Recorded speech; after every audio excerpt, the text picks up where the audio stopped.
அனைவருக்கும் என் இனிய காலை வணக்கம். என் பெயர் முத்துசெல்வியம். இன்றைய கவிதை போட்டியில் நான் எடுத்துக்கொண்டது மகாகவி சுப்பிரமணிய பாரதியாரின் இந்த பாரத ஜனங்களின் தற்கால நிலைமை என்னும் அற்புதமான கவிதை.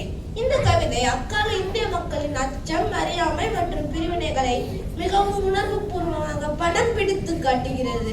அந்த கவிதையின் வரிகள் மூலம் அக்கால சமூகத்தின் நிலையை பார்ப்போம்.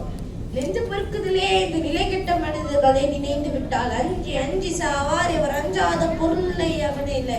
வஞ்சனை பேய்கள் என்பார், இந்த மரத்தில் என்பார், அந்த குலத்தில் என்பார், துஞ்சு முகட்டில் என்பார், மிக துயர் விடுவார், எண்ணி பயப்படுவார். மந்திரவாதி என்பார், சொன்ன மாத்திரத்திலே மன கிளி பிடிப்பார். எந்திர சூனியங்கள் இன்னும் எத்தனை ஆயிரம் இவர் துயர்கள். தந்த பொருளை கொண்டே ஜனம் தாங்குவார். சிப்பாயை கண்டு அஞ்சுவார், சேவகன் வருதல் கண்டு மனம் பதைப்பார். துப்பாக்கி கொண்டு ஒருவன் வெகு தூரத்தில் வர கண்டு வீட்டில் அழிவார். அப்பால் எவனோ செல்வான், அவன் ஆடையை கண்டு பயந்தெழுந்து நிற்பார். எப்போதும் கை கட்டுவார், இவர் யாரிடத்தும் பூனைகள் போல் ஏங்கி நடப்பார். நெஞ்சு பொறுக்குதிலேயே இந்த நிலை கெட்ட மனிதர்களை நினைந்து விட்டால் கொஞ்சமோ பிரிவினைகள். ஒரு கோடி என்றால் அது பெரிதாமோ? 5 தலை பாம்பென்பான் அப்பன், 6 தலை என்று மகன் சொல்லிவிட்டால் நெஞ்சு பிரிந்துடுவார். பின்பு நாள் இருவரும் பகைத்திருப்பார். சாத்திரங்கள் ஒன்றும் காணார், போய் சாத்திர பேய்கள் சொல்லும் வார்த்தை நம்பிய கோத்திரம் ஒன்றாய் இருந்தாலும் ஒரு கொள்கையில் பிரிந்தவனை குலைத்தி கழ்வார். தோத்திரங்கள் சொல்லி அவர் தான் தம்மை சூது செய்யும் நீசர்களை பணிந்திடுவார். ஆத்திரம் கொண்டே இவன் சைவன், இவன் அறிபக்தன் என்று பெருஞ்சண்டையிடுவார்.